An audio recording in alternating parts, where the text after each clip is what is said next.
The Chinese Communist Party's ideology of class struggle and revolution is best exemplified in its leaders' perpetual infighting and the constant sacking of real or imagined rivals and critics. In Part 1, we talked about how Mao Zedong disposed of his own successors, and a few died tragically. Just like Mao, the CCP's second paramount leader, Deng Xiaoping, also had a successor crisis. Hello, welcome to my show, I'm Lei. Mao actually considered Deng as a possible successor at one point. Mao was impressed by Deng's military skills and political prowess, but Mao had his concerns. The biggest one was Deng's rightist ideology and criticism of Mao's Cultural Revolution. In Mao's last few years, he hoped that Deng would assist Wang Hongwen, the 30-year-old rebel from Shanghai. But Deng's animosity with Madame Mao caused him to be driven out of CCP's center power circle. During Mao's era, Deng rose 3 times to political stardom and suffered 3 downfalls.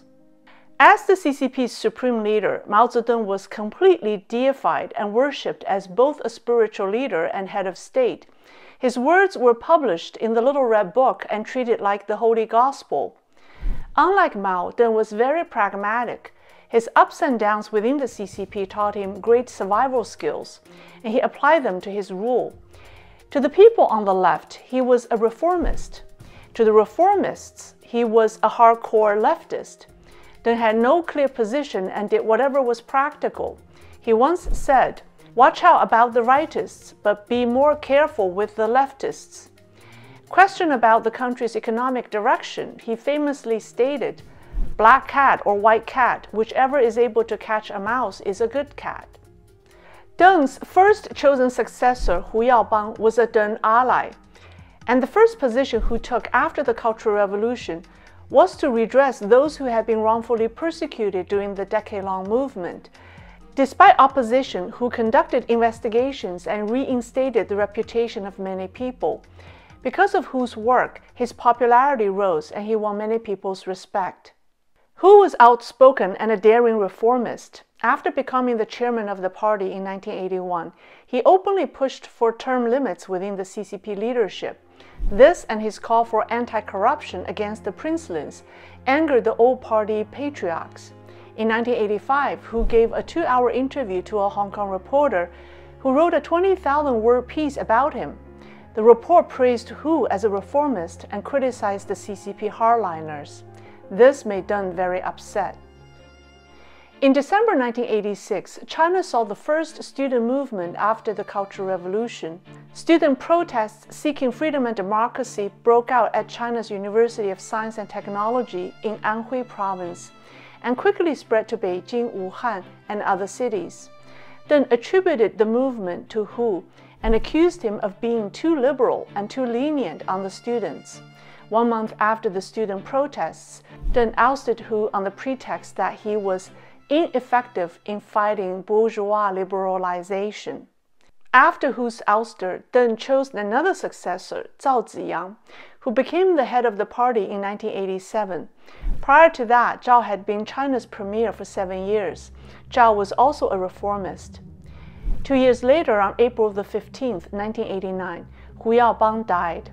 On that day, students from Beijing University flocked to Tiananmen Square to hold a memorial service for Hu. 2 days later, there were thousands of students in Tiananmen Square. This event quickly spread to other parts of China, including the country's biggest city, Shanghai, where Jiang Zemin was party secretary at the time. Jiang's hardline approach toward the student movement in Shanghai was met with strong opposition, and people complained about him to the central government. Zhao Ziyang, who had been the party secretary general for 2 years, was sympathetic to the students, and he criticized Jiang Zemin. But Jiang's harsh treatment of the students was favored by the party seniors. 2 weeks later, on April 27th, between 50,000 to 100,000 students held a rally in Tiananmen Square. Their calls for freedom and democracy expanded to demands for anti-corruption and anti-bureaucracy.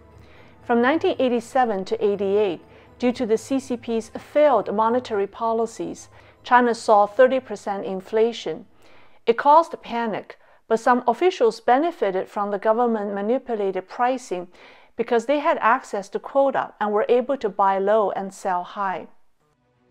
As masses of everyday people joined the students, the pre-democracy movement grew like wildfire throughout China, with protests breaking out everywhere. This greatly shocked the CCP leaders spearheaded by Deng Xiaoping. The old CCP patriarchs wanted to use military force to stamp out the movement. Zhao Ziyang disagreed. He wanted to engage in a dialogue with the students. On May 3rd and 4th, Zhao gave 2 speeches that were sympathetic to the students. However, his sympathy further alienated Deng Xiaoping. On May 11th, some students went on a hunger strike.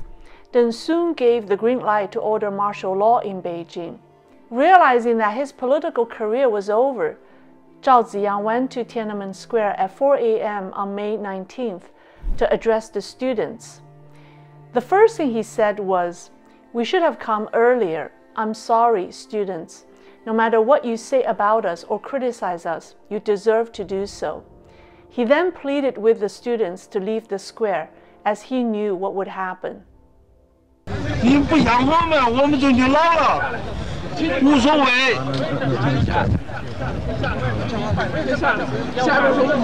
国家和这个和你们的父母把你们培养抚育上大学不容易啊。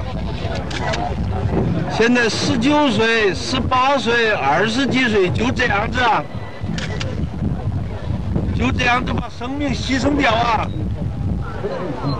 稍微理智想一想啊！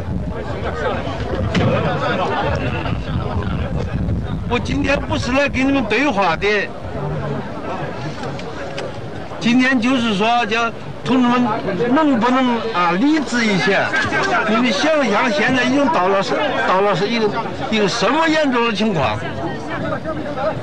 你们都知道，现在党和国家非常着急，整个社会可以说忧心如焚，